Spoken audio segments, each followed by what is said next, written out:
Hello students, good morning. कैसे हैं आप लोग?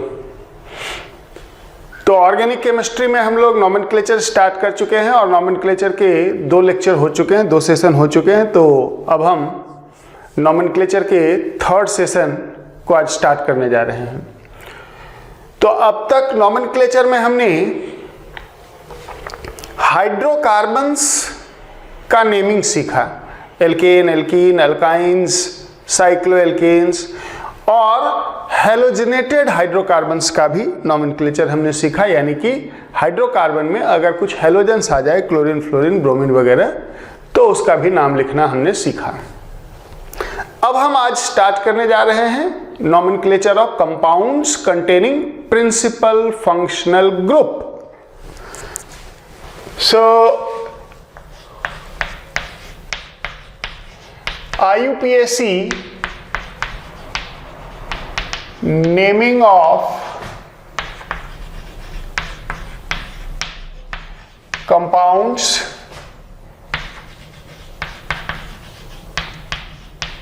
containing principal functional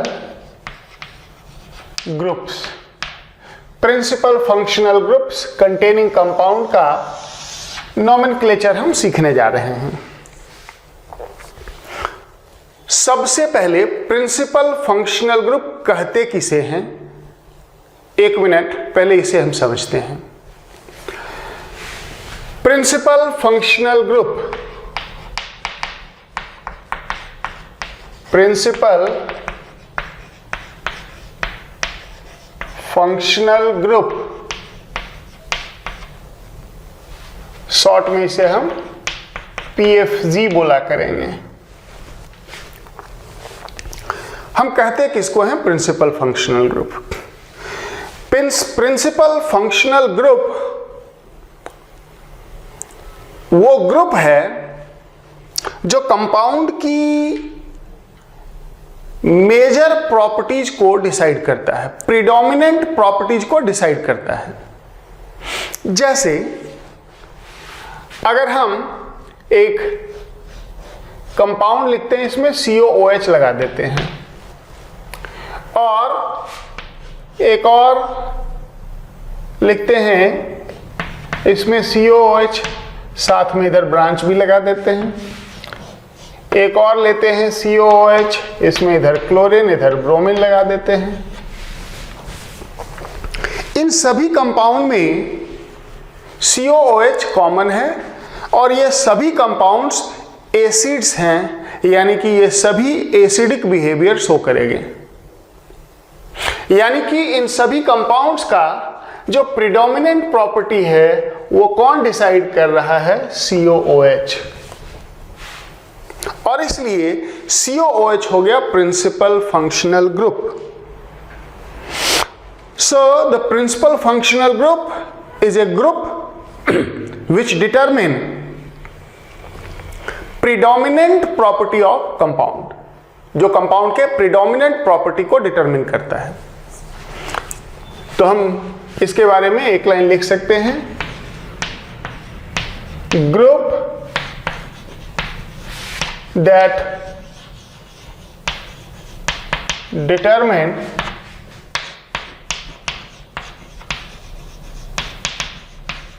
predominant property of compound are called principal functional groups।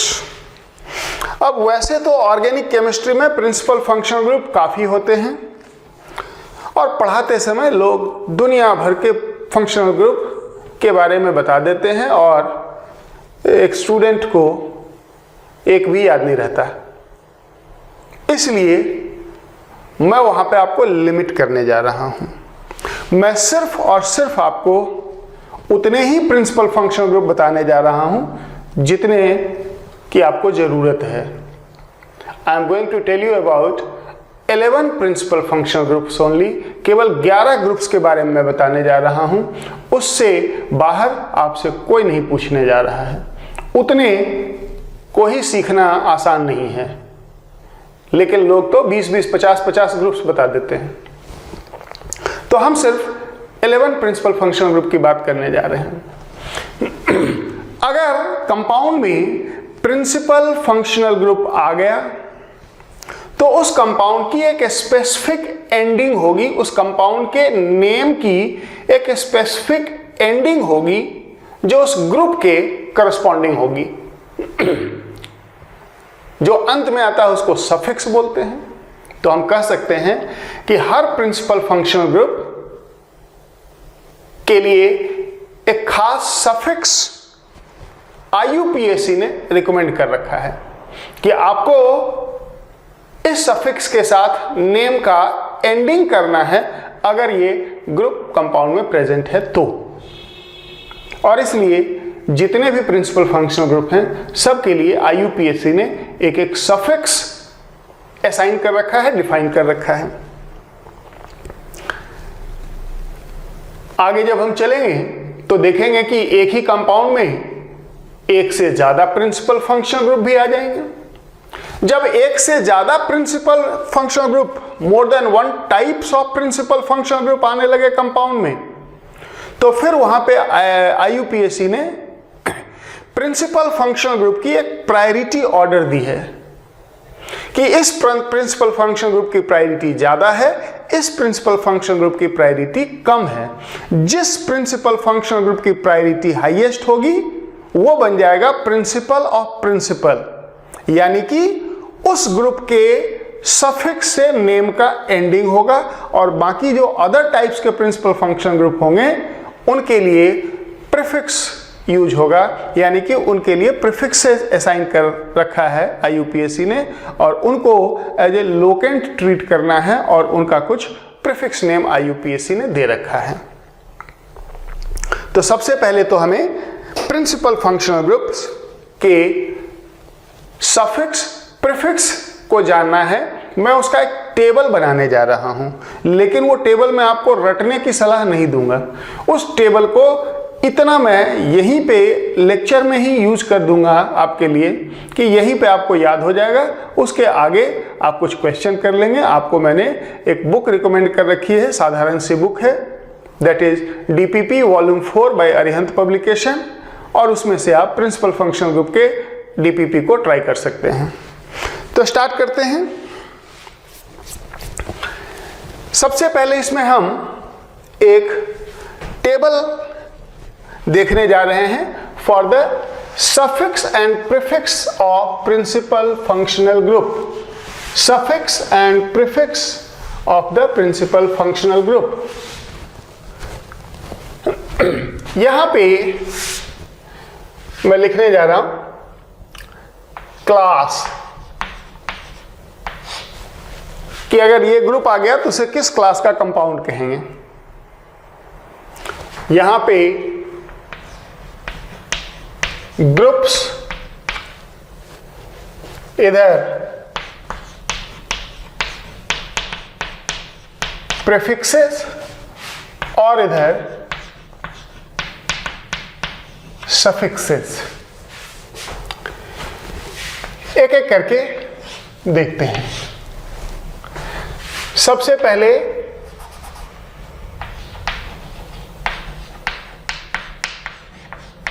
Carboxylic acid. Carboxylic acid COOH group को represent करता है और इसके लिए प्रीफिक्स अगर ये पहले यूज हुआ तो प्रीफिक्स होगा कार्बोक्सी, और अगर यही principal of principal functional group रहा तो इसके लिए सफिक्स यानी कि नेम का एंडिंग जो होगा वो होगा ओइक एसिड में। Oic acid, methanoic acid, ethanoic acid, propanoic acid, butanoic acid, like that. तो एसिड कार्बोक्सिलिक एसिड। फिर इसके बाद आ जाओ एल्डिहाइड, एल्डिहाइड इस तरह से, इसके लिए प्रीफिक्स फॉर्माइल या ऑक्सो यूज होगा और डिपेंड करेगा इसकी पोजीशन पे, और सफिक्स इसके लिए यूज होगा al, l, methanal, ethanal, propanal, butanal, pentanal, hexanal, like that. इसके बाद आ जाओ साइनाइड, जो कि C ट्रिपल बॉन्ड N होता है, इसको सिंपल CN भी लिखते हैं, ट्रिपल बॉन्ड को हाइड भी कर सकते हैं।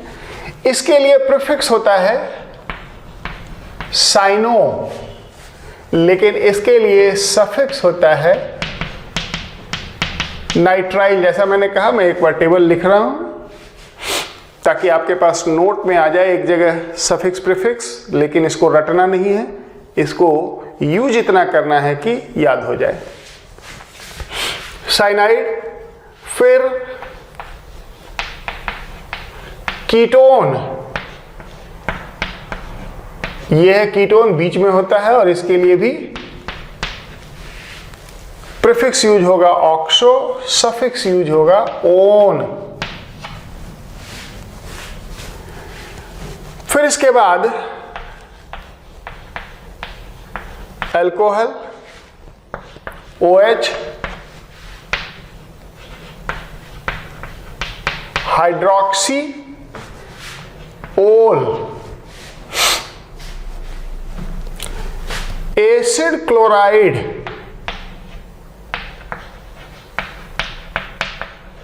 एसिड क्लोराइड, ये C double bond O Cl group होता है, और इसके लिए प्रीफिक्स अगर लगाना हुआ तो वो होता है क्लोरोकार्बोनाइल,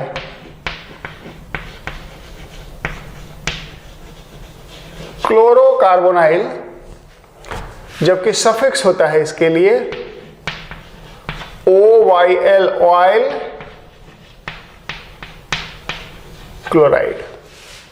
सफिक्स इसके लिए होता है ऑयल क्लोराइड,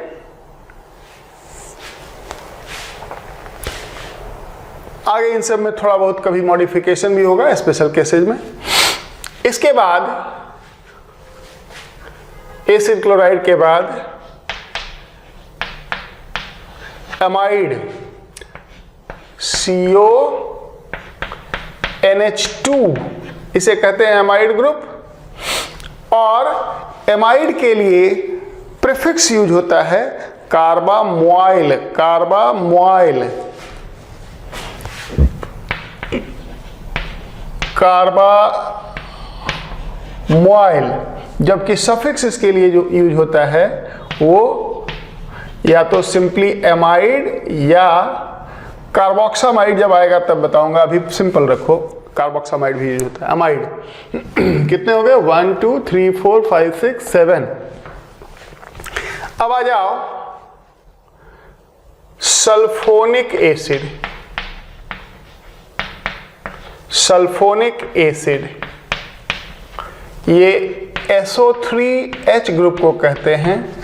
इसके लिए प्रीफिक्स सल्फो यूज होगा, जबकि सफिक्स पूरा सल्फोनिक एसिड लिखा जाएगा, सल्फोनिक एसिड। फिर इसके बाद अमीन, NH2 ग्रुप से रिप्रेजेंट होगा। इसके लिए प्रीफिक्स यूज होगा अमीनो और सफिक्स यूज होगा सिंपली अमीन। ईथर, ईथर में ऑक्सीजन के दोनों साइड R होता है। वो R सेम भी हो सकता है, डिफरेंट भी हो सकता है, अल्काइल ग्रुप। इसके लिए प्रीफिक्स यूज होगा अल्कोक्सी, लेकिन ये नाम लिखते समय ज़्यादा क्लियर होगा। इसके लिए कोई स्पेशल सफिक्स नहीं होता। 1 2 3 4 5 6 7 8 9 10, एक बच कौन गया? एस्टर। एस्टर ये होता है।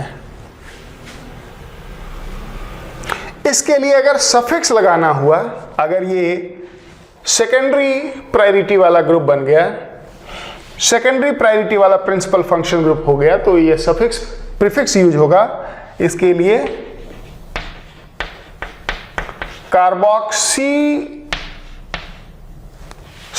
Alkoxy carbonyl, alkoxy carbonyl. Alkoxy मतलब यहां पे अगर R हुआ तो मिथॉक्सी, और अगर R इथाइल हुआ तो इथॉक्सी, प्रोपाइल हुआ तो propoxy, like that. So alkoxy carbonyl. और अगर सफिक्स हुआ तो ये होगा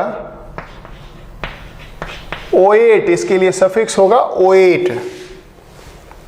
बट ये सब में क्लैरिटी और आएगा जब हम इसको प्रैक्टिस करना स्टार्ट करेंगे।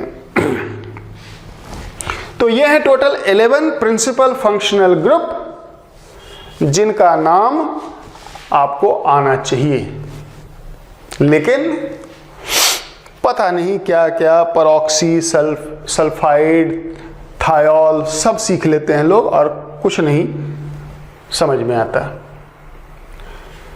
तो आओ स्टार्ट करते हैं अब इनको यूज करना। जैसा मैंने आपको कहा था कि इसको जब हम यूज करते हैं तब हमारा इस पे कॉन्सेप्ट बनना स्टार्ट होता है और हम इसको अप्लाई करना सीख रहे होते हैं। इसको रटा बिल्कुल नहीं जा सकता। आज रटोगे कल भूल जाओगे, तो रटने की कोशिश बिल्कुल मत करना। ये बिल्कुल लॉजिकल है, लॉजिक से इसको समझा जा सकता है। तो स्टार्ट करते हैं।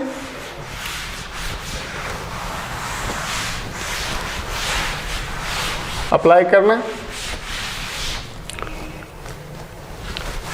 Nomenclature of compounds containing principal functional group में फिर से हम प्रिंसिपल फंक्शनल ग्रुप को अपने समझने के पॉइंट ऑफ व्यू से दो कैटेगरी में हम डिवाइड कर देते हैं। प्रिंसिपल फंक्शनल ग्रुप को हम दो कैटेगरी में डिवाइड कर देते हैं।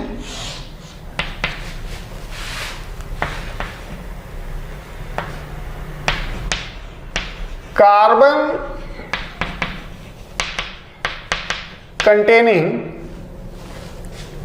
and without carbon।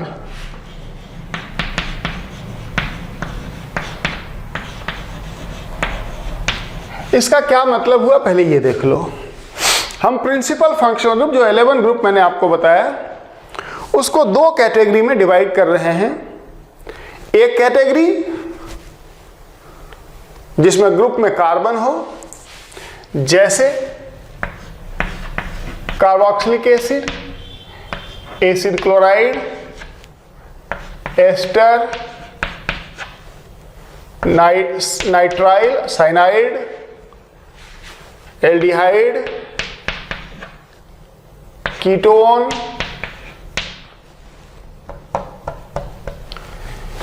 और अमाइड।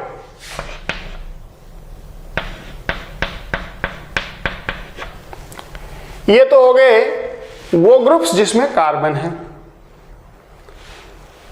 और विदाउट कार्बन वाले में आ जाएगा sulphonic acid, amine, sulphonic acid, amine, alcohol and ether.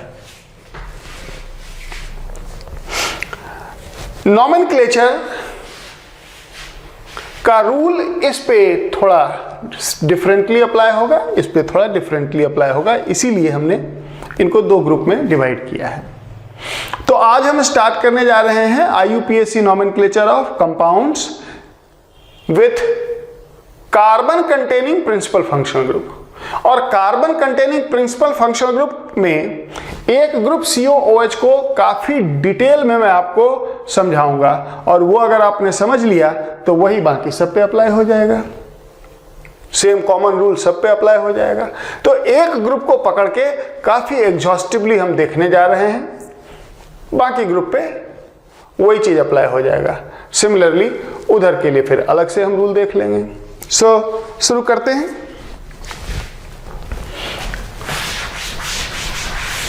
हम स्टार्ट करते हैं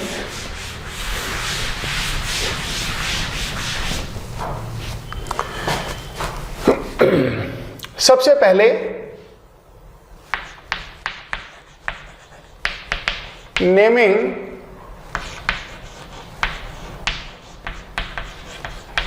कार्बोक्सिलिक एसिड। कार्बोक्सिलिक एसिड में COOH ग्रुप है, यानी कि कार्बन कंटेनिंग ग्रुप का नॉमेनक्लेचर हम सीखने जा रहे हैं। Carbon containing principal functional group का हम नॉमेनक्लेचर सीखने जा रहे हैं। देखें जरा, अब फिर इसमें कैटेगरी वाइज रूल को हम समझेंगे। तो सबसे पहले हम यहां पे लेंगे compound containing only one COOH। अच्छा, अभी प्रिंसिपल फंक्शनल ग्रुप की मिक्सिंग नहीं करने जा रहे हैं। अभी हम सिर्फ compounds with only one type of principal functional group करने जा रहे हैं। जब ये कंप्लीट हो जाएगा तब फिर मिक्सिंग होगा, जिसमें प्रायोरिटी रूल अप्लाई होगा। Compounds containing only one COOH। अब इसका एक एग्जाम्पल देखो, रूल वहीं पे हम सीखेंगे। सपोज करो ये एक कंपाउंड आया, अगर प्रिंसिपल फंक्शनल ग्रुप में कार्बन है, if PFG contain carbon and if there is one and only one principal functional group in the compound, then numbering starts from the carbon of the principal functional group। बहुत आसान है। Numbering starts from the carbon of the principal functional group, यानी कि एक terminal तो fix हो गया। Number 1 यहीं पे होगा। लिखते चलते हैं रूल्स को।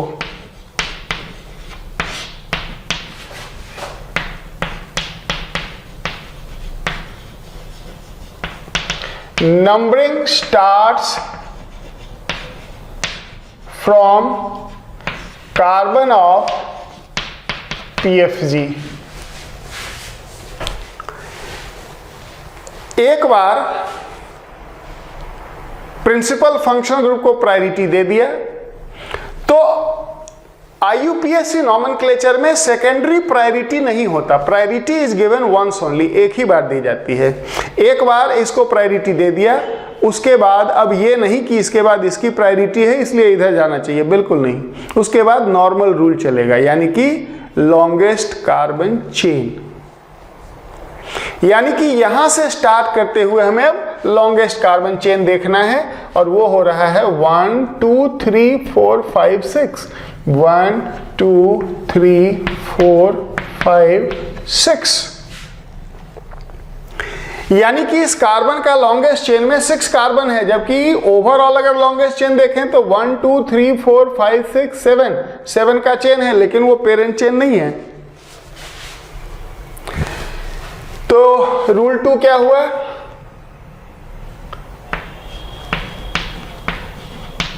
Longest chain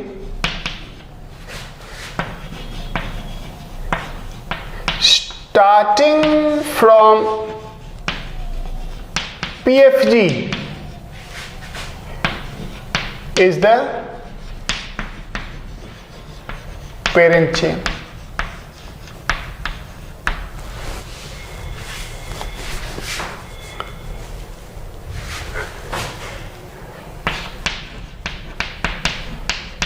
Priority is assigned once only.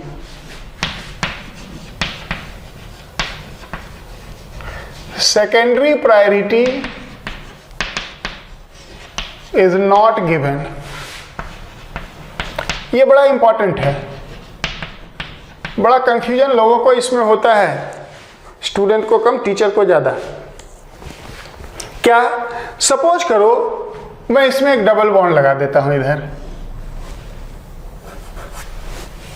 और पीछे हमने देखा था कि double bond has preference over alkyl group. तो कोई सोच सकता था कि इसके बाद अब इधर अल्काइल ग्रुप है, इधर डबल बॉन्ड है, इधर जाना चाहिए। नहीं, एक बार इसको प्रायोरिटी दे दिया तो उसके बाद सब एक जैसे हो गए। उसके बाद हमें लॉन्गेस्ट चेन देखना है, न कि ये देखना है कि किधर मोर प्रायोरिटी वाला ग्रुप है। लॉन्गेस्ट चेन, तो लॉन्गेस्ट चेन सेलेक्ट हो गया एट द पेरेंट चेन। अब लोकेंट्स वगैरह को जैसे हम नॉर्मल लिखते हैं वैसे लिखेंगे। तो अब अगर डबल बॉन्ड लगा ही दिया है तो ये हो गया क्या, इथिनाइल, कितने नंबर पे, 2 नंबर पे। सो it is 2 इथिनाइल।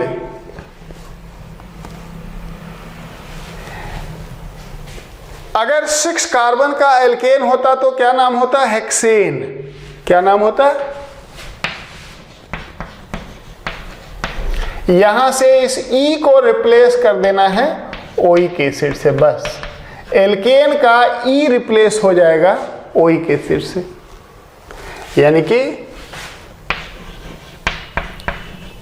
Hexane oic acid, हेक्सानोइक acid. और ये 1 कहीं नाम में मेंशन नहीं होगा, ये रूल में है कि 1 is given to the carbon of the principal functional group.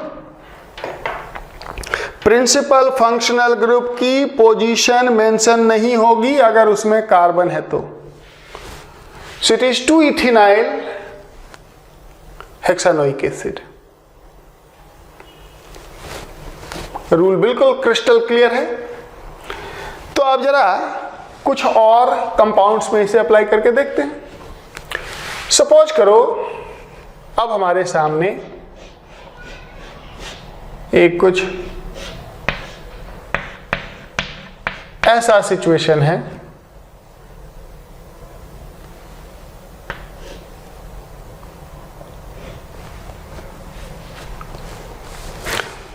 हम इस कंपाउंड का नाम लिखना चाहते हैं।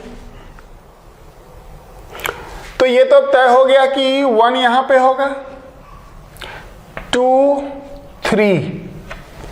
अब देखो 4 5 6, 4 5 6 दोनों साइड 6 का चेन है। किधर जाएंगे, राइट को जाएंगे। क्यों जाएंगे राइट को, क्योंकि इधर 2 फंक्शनल ग्रुप हैं इस चेन पे। डबल बॉन्ड में 2 कार्बन इन्वॉल्व होता है, उसको 2 फंक्शनल ग्रुप की तरह, 2 ग्रुप की तरह, 2 लोकेंट की तरह ट्रीट करेंगे, जबकि इधर मिथाइल एक ही लोकेंट है।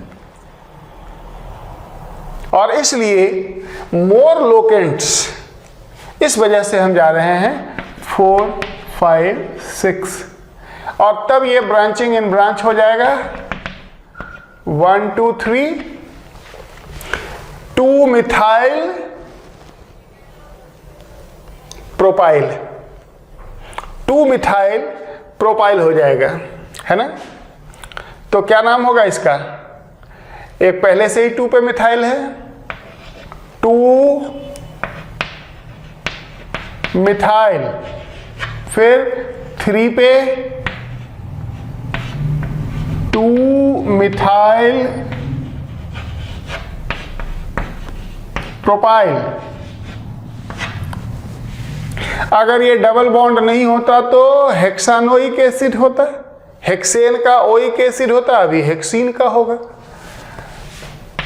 हेक्स जहां पे डबल बॉन्ड का पोजीशन पहले लिखते थे, आज भी वैसे ही लिखेंगे। अगर ये कुछ नहीं होता तो लिखते 4 हेक्स, हेक्स 4 इन, 1 2 3 4, हेक्स 4 इन। ई का ई देखो गायब हो गया, 4 हेक्सिनोइक एसिड। तो इस तरह से हम compounds with 1 carbon containing PFG का नाम लिखेंगे। और एक आध देखते हैं। सपोज करो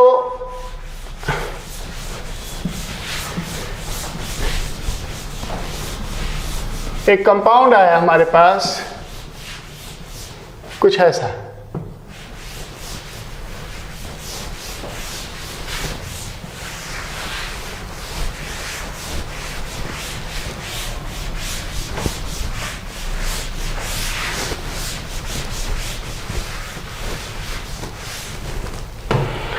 एक कंपाउंड है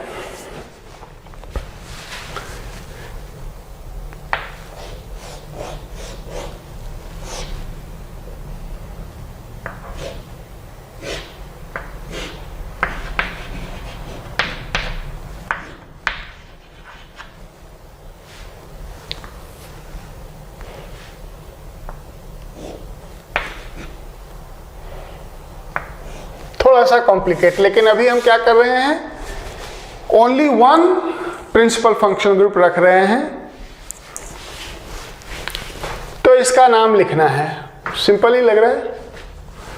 1 2 3 4 5 6 7, कुछ नहीं होता तो हेप्टेनोइक एसिड होता है, डबल बॉन्ड है तो हेप्टीनोइक एसिड होगा, बाकी लोकेन जहां जहां लिख देंगे। सो ये वाला को अब क्या बोलेंगे,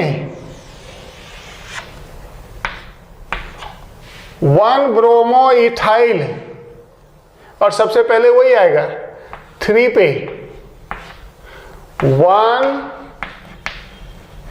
bromo ethyl, 1 bromo ethyl, 5 chloro, 2 methyl, 2 methyl, hept 5 ईन ओइक एसिड।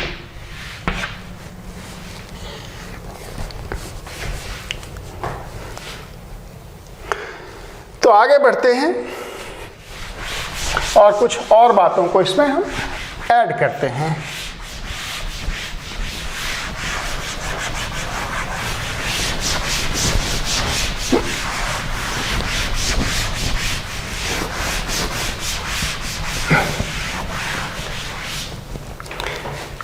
तो compound with 1 carbon containing PFG का नाम हमने लिखना सीखा। अब आ जाओ जरा, एक कॉन्सेप्ट छोटा सा पहले मैं यहां पे ऐड करता हूं, उसको जरा सीखना। जब हम कोई कंपाउंड लिखते हैं, सपोज करो CH3 CH2 और COOH, एक एसिड है, इसका नाम सिंपल है, सबको पता ही है, प्रोपानोइक एसिड। प्रोपान कुछ समझाने के लिए मैं स्प्लिट करके लिखता हूं, ये कॉमन है, एक ही वर्ड है, प्रोपानोइक एसिड। सफिक्स है ओइक। इस ओइक में ये कार्बन इंक्लूडेड नहीं है, क्योंकि प्रोपेन का मतलब 3 कार्बन, तो प्रोपेन में ये वाला पार्ट आ गया, और ओइक एसिड इसे रिप्रेजेंट कर रहा है। पॉइंट ये है कि जब हम कहते हैं ओइक, तो ओइक शब्द में कार्बन एक्सक्लूडेड होता है, कार्बन वो एल्केन में चला जाता है। ये सब क्यों बता रहा हूं मैं आपको, क्योंकि अगर सपोज करो वो COOH सीधा रिंग पे आ जाए, तो इसका नाम साइक्लोपेंटानोइक एसिड नहीं होगा। अगर लिखेंगे तो वो गलत होगा। क्यों? क्योंकि साइक्लोपेंटेन में 5 कार्बन, ये आ गया साइक्लोपेंटेनोइक एसिड, साइक्लोपेंटेन में ये आ गया, ओइक में कार्बन होता नहीं, ये आ गया, ये कार्बन छूट जाएगा।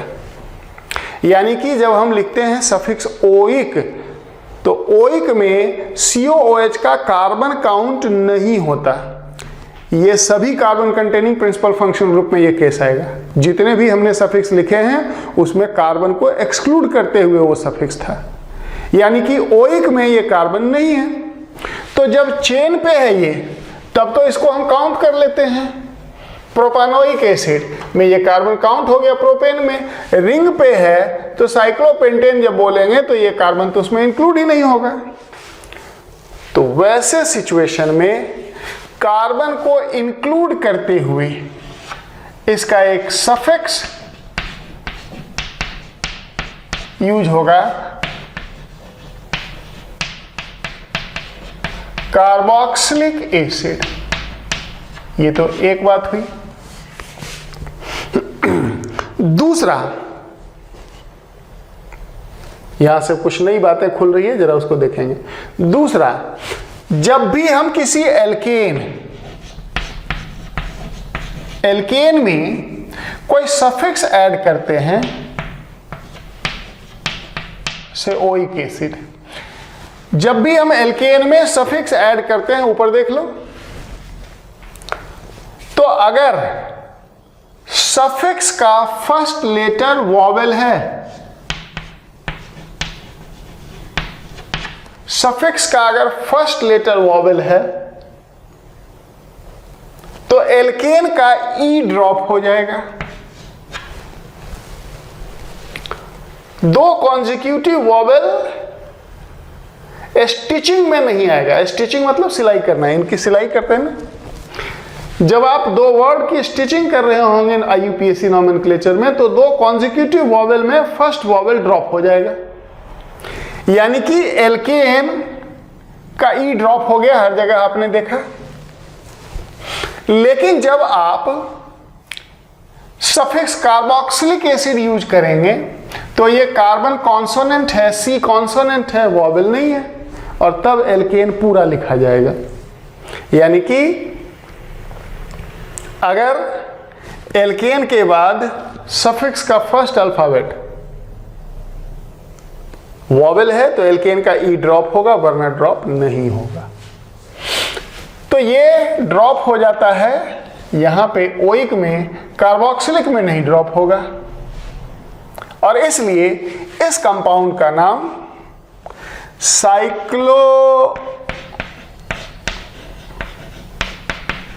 पेंटेन, जरा गौर करना, पेंटेन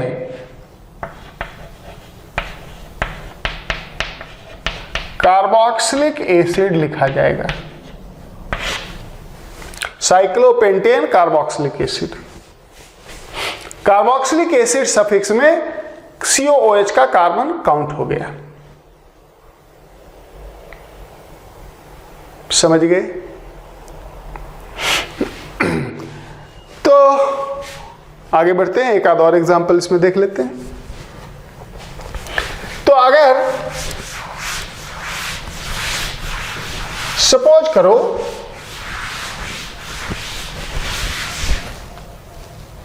सपोज करो कि हमारे पास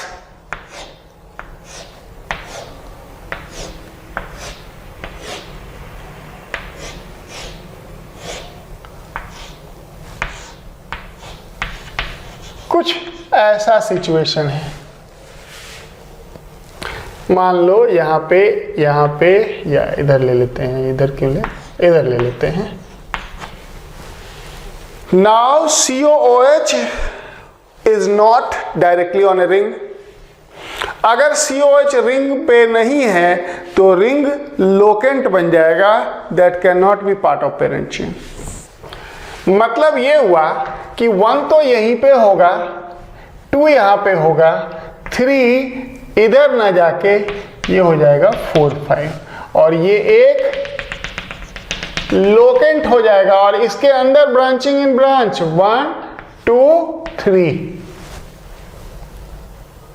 यानी कि इसका नाम क्या होगा, 3-bromocyclohexyl, 3-bromocyclohexyl, और इसका नाम लिखेंगे 2-ब्रोमोसाइक्लोहेक्साइल पहले आएगा, अल्फाबेट पहले, 3-bromocyclohexyl 2-methyl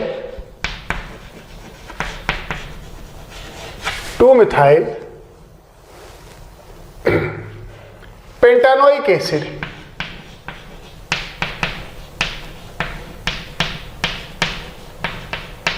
पेंटानोइक एसिड। समझ गए? तो इस तरह से हम नाम लिखेंगे। एक और केस इसमें देख लेते हैं। सपोज करो सिचुएशन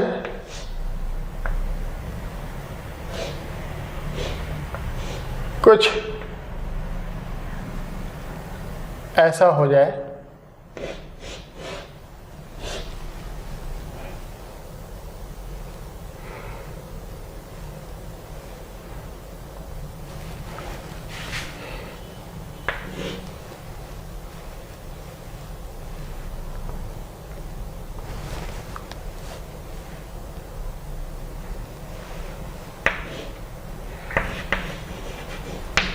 आसान ही लिया है।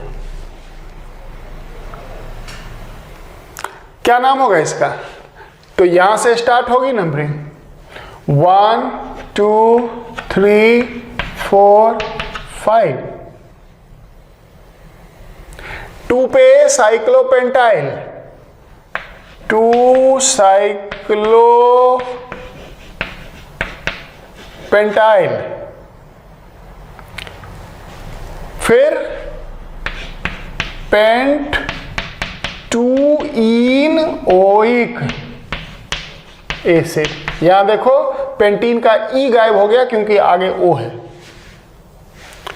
तो आप लोग खुद से ट्राई करना जरा। इसका नाम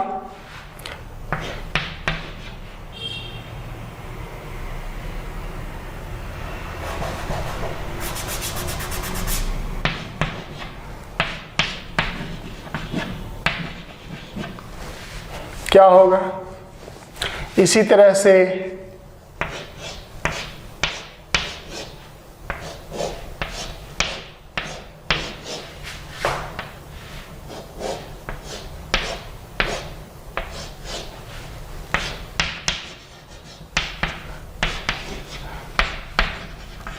ट्राई करना, इसका नाम क्या होगा?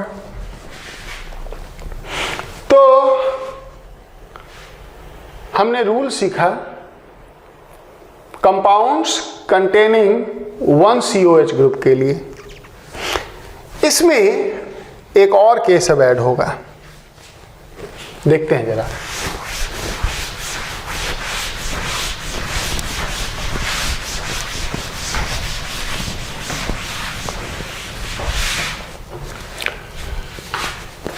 COOH on phenyl ring. Benzene ring को फिनाइल रिंग कहा जाता है। तो अगर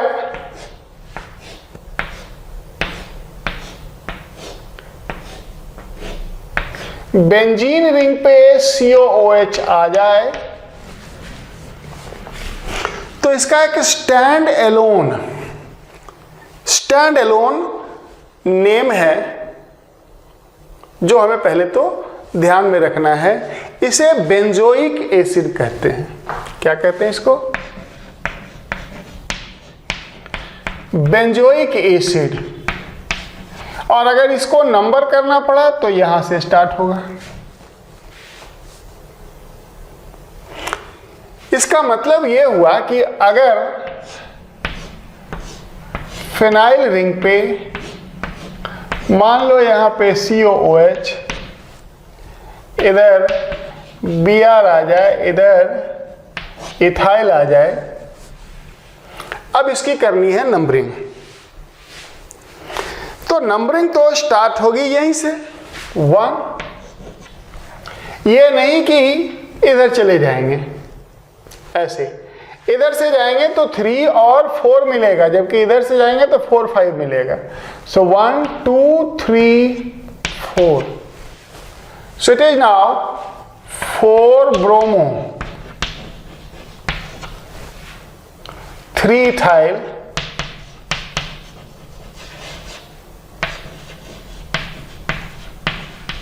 बेंजोइक एसिड। मैंने आपको एक एरोमेटिक रिंग में स्टैंड एलोन नेम बताया था कि अगर मिथाइल ग्रुप आ जाए तो इसे हम टॉलीन कहते हैं, टॉलीन कहते हैं। कहा था कि यह नाम रिटेन किया गया। लेकिन सपोज करो इसमें कहीं पे COOH लग जाए, तो अब COOH डिसाइड करेगा पेरेंट नाम क्या होगा, और COOH अगर रिंग पे हो तो ये बेंजोइक एसिड है, और तब ये टॉलीन नहीं है, सिंपल मिथाइल लोकेंट की तरह एक्ट करेगा। और इसलिए यहां से नंबरिंग स्टार्ट करते हुए हम इसका नाम लिखेंगे 3 मिथाइल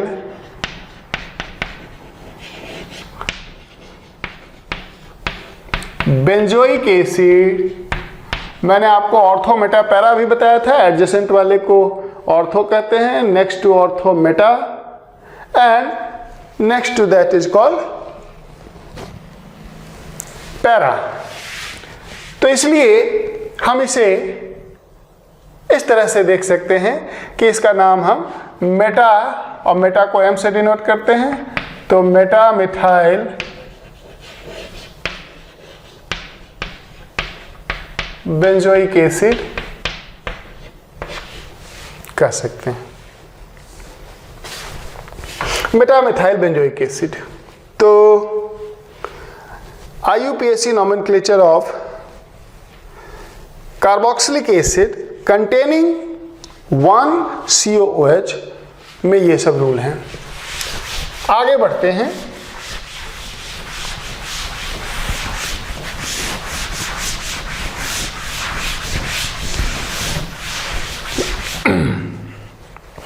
अब देखते हैं 2 COOH अगर आ जाए तब क्या करना है।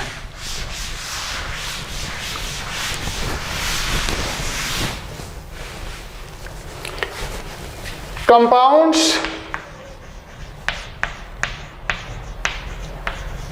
with 2 COOH, और मैंने आपको पहले ही कहा है कि ये सिर्फ COH के लिए एप्लीकेबल नहीं है। इस साइड में मैंने जितने ग्रुप लिखे थे सब में ये एप्लीकेबल होगा। जितने भी carbon containing principal functional group होंगे सब में यही रूल होगा। तो आगे हम सिर्फ प्रैक्टिस कर रहे होंगे, रूल्स तो COH को लेके सीख रहे हैं। जैसा मैंने आपको कहा था कि COH को लेके हम एग्जॉस्टिव रूल्स की ड्रिलिंग करेंगे। तो अब पहले एक एग्जांपल लेते हैं, फिर रूल्स को मेंशन करेंगे। सपोज करो हमारे पास कोई एक इस तरह का कंपाउंड है जिसमें 2 COOH है। If the compound has 2 and only 2 COOH, they will become terminal of the parent chain.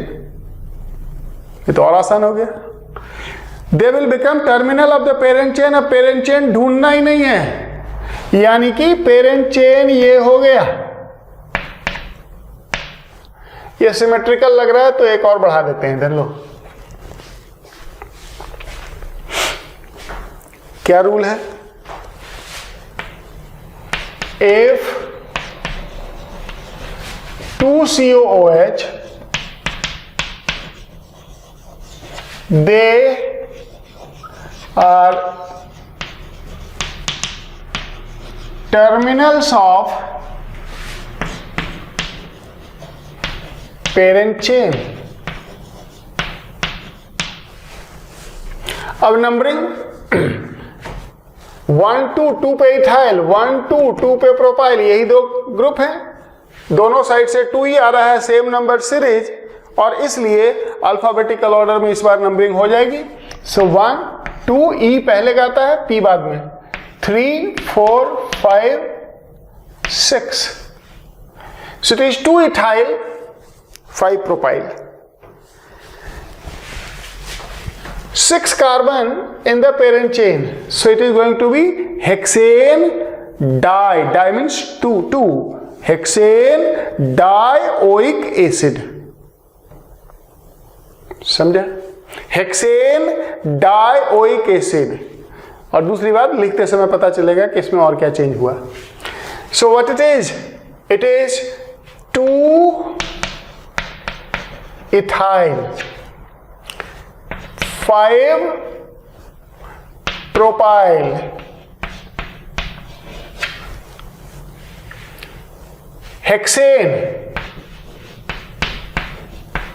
Hexane का देखो ई आ गया क्योंकि अब आगे डाइओइक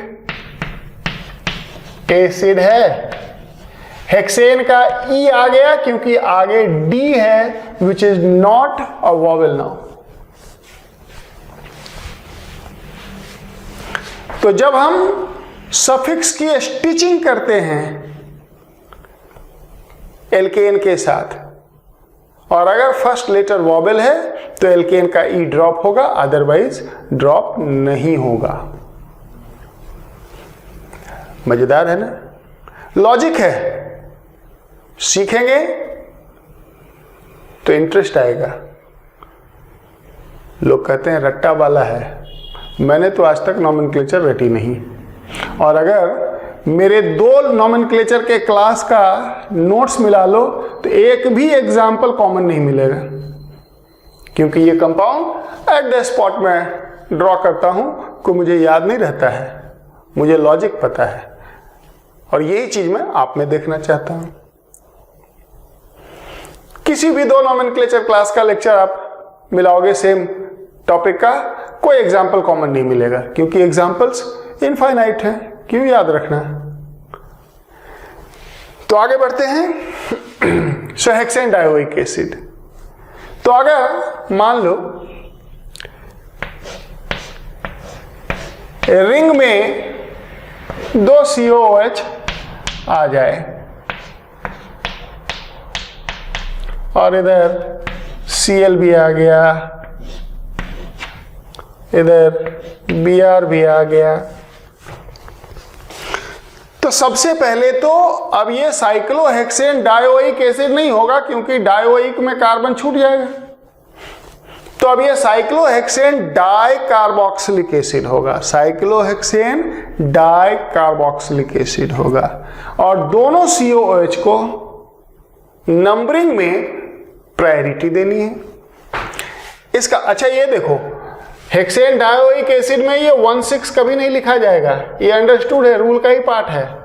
तो जब भी डाइओइक एसिड लिखेंगे तो कार्बन ऑफ COH की पोजीशन नहीं स्पेसिफाई करेंगे। यहां पे हमें इनको नंबरिंग में प्रायोरिटी देनी है, यानी नंबरिंग या तो यहां से स्टार्ट होगी या यहां से, कहीं से स्टार्ट कर लो, एक ही बात है। लेकिन अगर हम यहां से स्टार्ट करते हैं 1 2 3 तो 4 छूट जाएगा, 5 6 पे आएंगे, जबकि इधर से स्टार्ट करते हैं तो 1 2 3 4 पे आएगा, 5 पे आएगा, और इसलिए नंबरिंग यहां से स्टार्ट होगी 1 2 3 4 5, ताकि ये सब लोअर नंबर पे आ जाएं।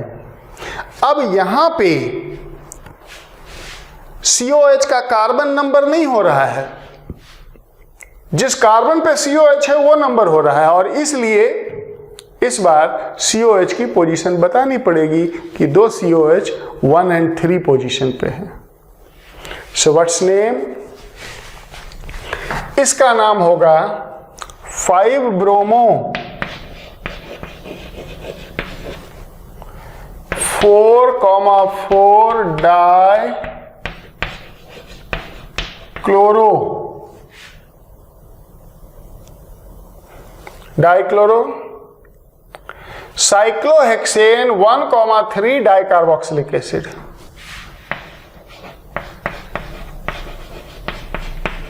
साइक्लोहेक्सेन 1,3 डाई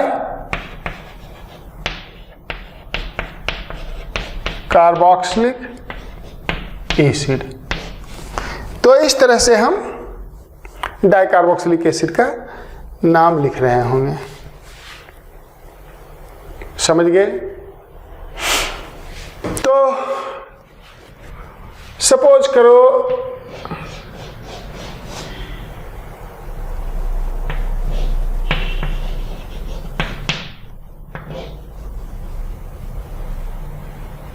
कुछ ऐसा आ जाए,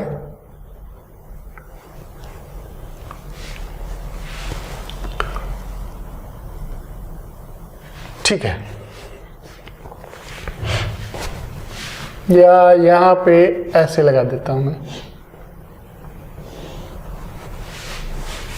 थोड़ा इसको बटरफ्लाई जैसा बना दिया, ब्यूटीफाई कर दिया। अब देखो 2 COH, तो ये तो फिक्स हो गया कि पेरेंट चेन तो यही है। अब नंबरिंग 1 2 1 2, लोकेंट साइक्लोप्रोपाइल, और ये क्या होगा 1 2 3 4, और इसके अंदर डबल बॉन्ड भी है तो इसकी फिर से नंबरिंग सेकेंडरी नंबरिंग हो जाएगी 1 2 3 4। So it is 1 butynyl, butynyl b, cyclopentyl c, same position पे है 1 2 1 2, सेम नंबर सीरीज दोनों साइड से।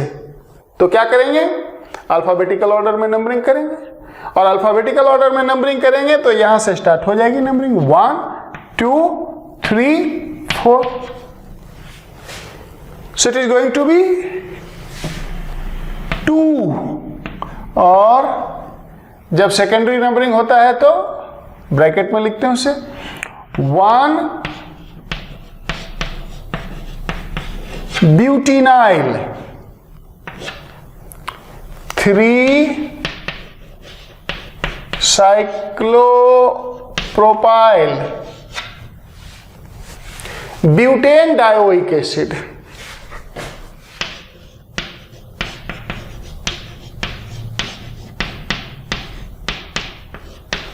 Butane dioic acid. इस तरह से अगर हम नोमेनक्लेचर को सीख लें तो नोमेनक्लेचर अमरत्व प्राप्त कर लेगा। मतलब आपके अंदर नोमेनक्लेचर अमर हो जाएगा, जैसे मेरे अंदर अमर हो गया है। सब कुछ निकल जाए मेरे अंदर से, नोमेनक्लेचर नहीं निकल सकता, क्योंकि नोमेनक्लेचर मुझे समझ में आता है, और मैं चाहता हूं आपको भी समझ में आए नोमेनक्लेचर वैसे ही जैसे मुझे समझ में आता है। तो आपके अंदर भी नोमेनक्लेचर अमर हो जाएगा। और मैं बार बार कहता हूं कि it's not only nomenclature, it's gateway to organic chemistry. यहां से हम ऑर्गेनिक केमिस्ट्री के अंदर एंटर करते हैं, और शुरुआत में ही एंट्री पे ही अगर मजा ना आए तो हम वहीं डिस्करेज हो जाते हैं कि छोड़ो, क्या जाना ऑर्गेनिक केमिस्ट्री के अंदर। अब इसमें लास्ट कैटेगरी देखते हैं कार्बोक्सिलिक एसिड में, जब 2 से ज्यादा हो जाएं, मोर देन 2 COH हो जाए। कंपाउंड विथ 1 COH हमने सीखा, कंपाउंड विथ 2 COH हमने सीखा। अब कंपाउंड विथ मेनी COH, यानी कि 2 से ज्यादा। हालांकि वो सब थोड़ा सा कॉम्प्लिकेटेड केस है। देखो, ये नेवर एंडिंग प्रोसेस है नोमेनक्लेचर में। कार्बोक्सिलिक एसिड में इतने केस बन सकते हैं कि अकेले कार्बोक्सिलिक एसिड का नोमेनक्लेचर पूरा 1 वीक 2-2 घंटे के पीरियड में ले सकता हूं। But that is not required for you. जितना आपको चाहिए, जितना डोज आपको चाहिए, उतने ही वैक्सीन आपको देंगे। ज्यादा से तो रिएक्शन हो जाएगा। So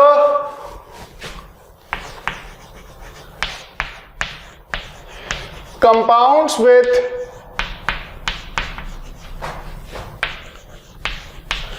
more than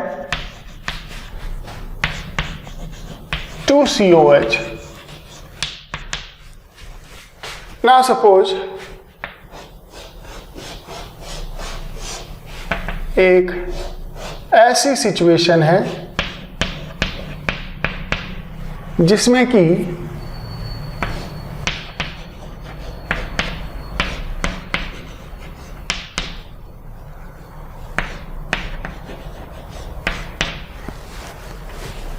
more than 2 COH तो हैं, लेकिन सभी COH सेम चेन पे आ रहा है, सभी COH एक चेन पे आ जा रहा है, तब तक ये कंट्रोल में है, तब तक ये आपके मतलब का है। लेकिन अगर ऐसा आ गया कि 2 से ज़्यादा भी है और वो सभी एक चेन पे नहीं आ रहा है, तो उसी के लिए मैंने कहा कि फिर वैसे केसेस तो हजारों बन सकते हैं, सबका नॉमेनक्लेचर लिखने का हमने ठेका नहीं ले रखा है। तो अगर ऐसा सिचुएशन आ जाए, then longest chain with all COOH is parent chain.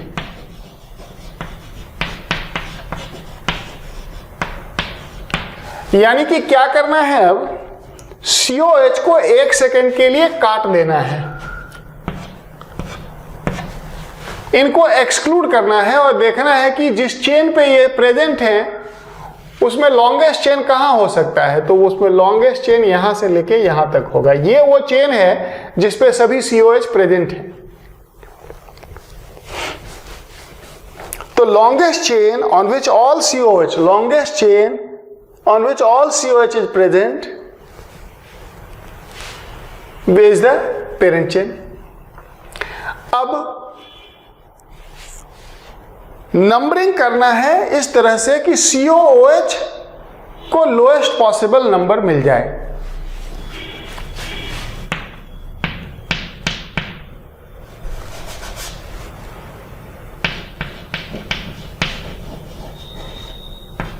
Preference is given to COOH in numbering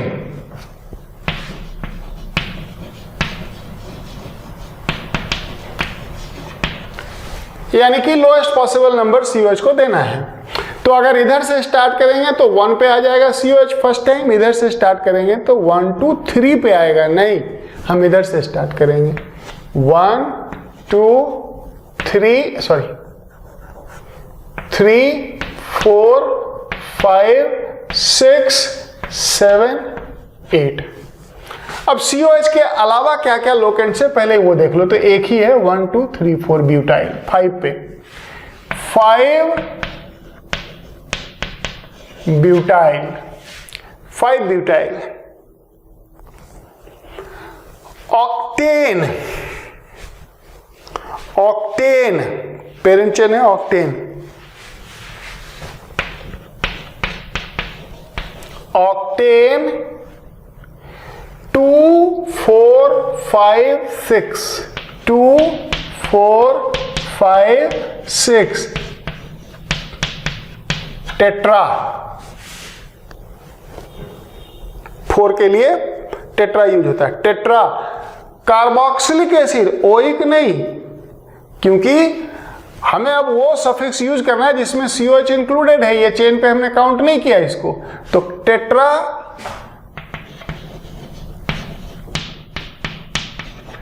carboxylic acid.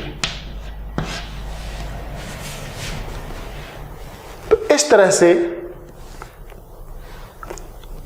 Carboxylic acid का IUPAC में नॉमेनक्लेचर होता है। समझ गए? तो मैंने अभी आपको आज रूल समझाया कि अगर only one type of principal functional group हो, ओनली वन टाइप, अभी मिक्सिंग नहीं हुआ है, तो उसमें कैसे रूल वर्क करता है, and that too when the principal functional group contains carbon. तो नेक्स्ट सेशन में मैं आपको अब इसी कैटेगरी में अदर फंक्शनल ग्रुप जो मैंने लिखा था यहाँ पे, एल्डिहाइड, साइनाइड, इन सब को लेके समझाऊंगा कि उनका नाम कैसे लिखना है। फिर उसके बाद दूसरे साइड में चलेंगे, अल्कोहल, एमीन, सल्फोनिक एसिड, फिर उसके बाद मिक्सिंग, और एंड में कुछ बाइसाइक्लिक कंपाउंड, कुछ स्पाइरो कंपाउंड्स का नोमेनक्लेचर सीखेंगे। So that's all for today. Thank you and God bless. See you in the next class.